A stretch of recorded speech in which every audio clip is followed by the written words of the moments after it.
O Executivo local traballa nun plan de mellora de servizos no Parque Empresarial de Bentín, coa finalidade de facelo máis atractivo e competitivo, e así estimular a chegada de máis empresas e negocios.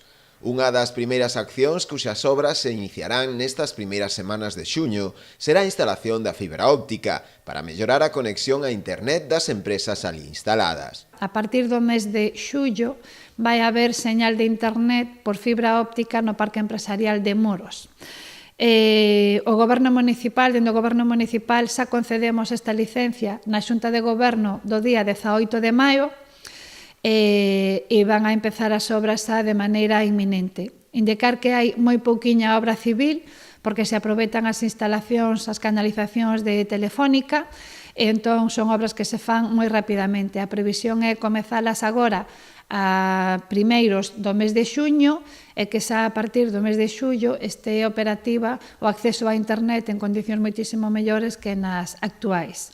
Ademais, o Concello prevé tamén poñer o servizo de recollida de lixo no polígono, así como tamén o de correos. Unha vez que está un pouco máis aclarado o tema de novos puntos de recollida de lixo entre FCC e a Mancomunidade de Concellos de Serra do Barbanza, tamén imos ver da posibilidade de poñer por fin o servicio de recollida de lixo no parque empresarial. E por último nos queda o servicio de correo postal, para o que tamén xa tivemos algunha conversa con correos e estamos vendo da posibilidade de que en breve tamén haxa este servicio.